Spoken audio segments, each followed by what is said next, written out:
इससे पहले कि मैं अपने इस मौजू से मुताल्लिक़ कुछ मतालिब पेश करूँ, क्योंकि आलमी हालात आपके सबके सामने हैं, मैं सिर्फ चंद जुमले पेश करना चाहता हूँ कि बहुत बड़े एक जर्नैल का, बहुत बड़े एक सरदार को शहीद किया, और बल्कि दो सरदारों को, इराक़ और ईरान के, मरहूम शहीद कासिम सुलेमानी और मरहूम शहीद अबू महदी अल मुहंदिस, जिन दोनों ने खुसूसन दाइश की कमर को तोड़ दिया था। अगर आज आपको दोबारा जज्बा अहले बैत देखना है तो आले मोहम्मद ही के मानने वालों में नजर आएगा।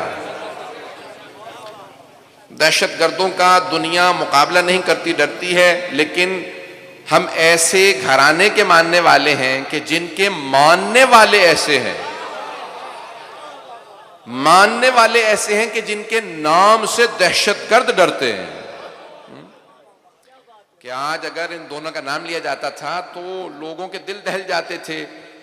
और मैं कहता हूं कि ये जो अरबों का मुहावरा है ना कि जब भेड़िए और गीदड़ बहुत ज्यादा खुश हो रहे हों तो समझ जाओ जंगल में शेर मारा गया।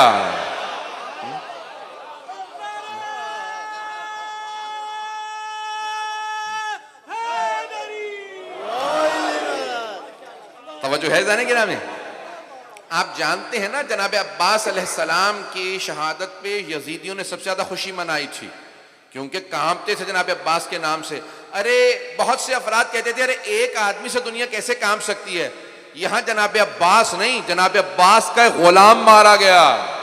तवज्जो हो, जनाब अब्बास का एक गुलाम को मारा दुनिया ने तो सारी दुनिया कांप रही है, और दुनिया के अंदर एक तहलका मचा हुआ कि क्या होगा, और सारे के सारे इनखला की बातें कर रहे हैं। आज इराकी पार्लियामेंट में वोट देके पास कर दिया कि सारे अमरीकियों को निकाल दिया जाए। तवज्जो हो अज़ीज़ान गिरामी, आज एक जनाब अब्बास अलैहिस्सलाम के एक बहुत छोटे से, इस घराने के बहुत छोटे से खादिम ने कुर्बानी पेश की। मारने के बाद दुनिया इतनी डर रही है,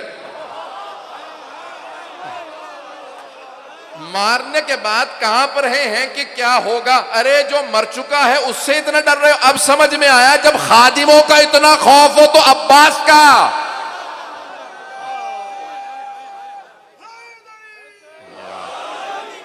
बात वाज़ेह हो रही है जाने गिरामी। तो अभी आज पूरी दुनिया के अंदर, और वो अपने आप को बहुत से लोग ये कहते हैं हम बहुत बड़ी ताकत हैं, दुनिया की सबसे बड़ी ताकत है, ऐसी हमारी एयरफोर्स है। दुनिया के आधे से ज्यादा मुल्कों का इतना बजट नहीं है जितना हम सिर्फ अपनी एयरफोर्स पे लगा देते हैं। और वो मुसलसल हर जगह कह रहे हैं कि एक दरखास्त कर दो शियों से, ईरानियों से, इराकियों से, शियों से, मैं लफ्ज दोहरा के कह रहा हूं, अगर आज ईरान के अंदर कोई और होता, इराक में सद्दाम होता, तो ये दरखास्तें ना हो रही होती। ये दरखास्तें शियों से हो रही हैं। ये इसलिए दरखास्तें की जा रही हैं कि सब जानते हैं ये करबला के मानने वाले हैं, ये हुसैन इब्न अली के मानने वाले हैं, ये अब्बास इब्न अली के मानने वाले हैं। दरखास्तें की जा रही हैं कि इनसे कह दो हम कई अरब डॉलर देने के लिए तैयार हैं, ये भी हमारा एक आदमी मार ले लेकिन बात ज्यादा ना बढ़ाएं। और जब ईरानी ने कहा कि नहीं हम बात का बदला जरूर लेंगे, हमारे जर्नैल को मारा गया है, तो आज सारी जगह दुनिया में बातें ये हो रही हैं कि फौजें वापस बुला लो। ऐसा ना हो कि ये फौजें ताबूतों में वापस आए। तवज्जो है जाने गिरामी। आप जानते हैं ना, तारीख ने यही लिखा है कि जनाब अमीर अकेले मैदान में खड़े होते थे तो अपनों को भी ढारस रहती थी, बेगानों पे भी रोब रहता था।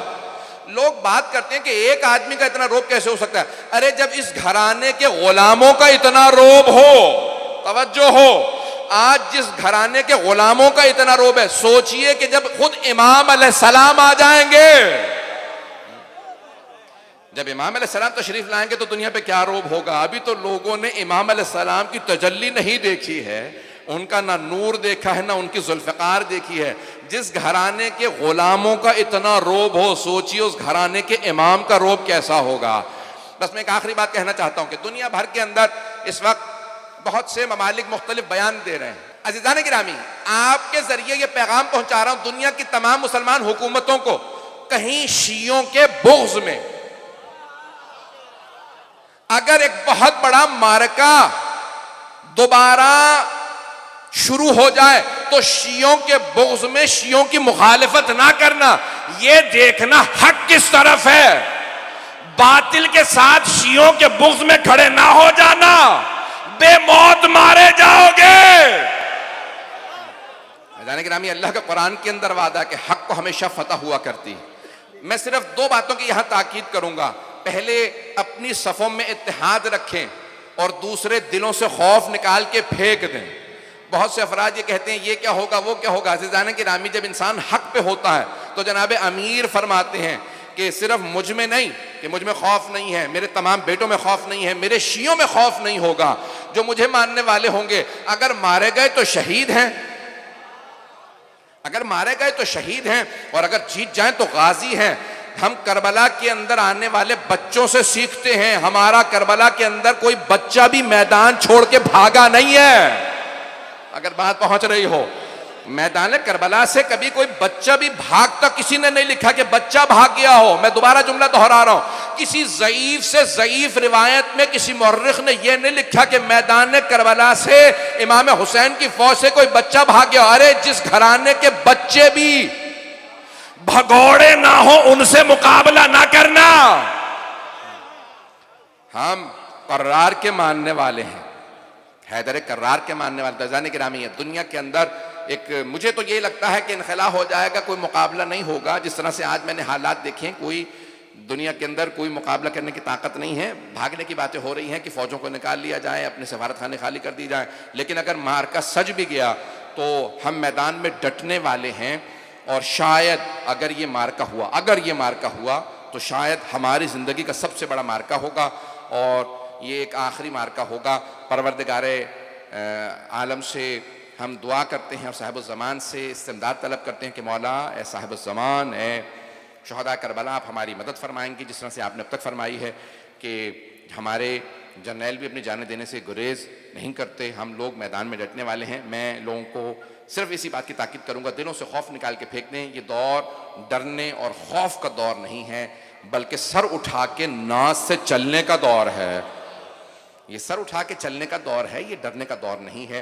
कोई भी अपने ऊपर कोई रोब तारी ना होने दे, बल्कि हमेशा सर उठा के कहें हम अहले बैत के मानने वाले हैं। कभी हमारे हाथों पे तुम मजलूमों का खून नहीं दिखाओगे, हम कभी भी किसी पे जुल्म नहीं करते, लेकिन हम सर पे कफन बांध के चलते हैं। अगर कभी मुकाबले का वक्त आ जाए तो हम पीछे हटने वाले नहीं हैं। मैं जनाब सैयदा से मुतालिक चंद मताले पेश करना चाहता हूँ। मुझे नहीं मालूम कितना वक्त है अभी मेरे पास। सलात पढ़ेंगे मोहम्मद वाले मोहम्मद पे।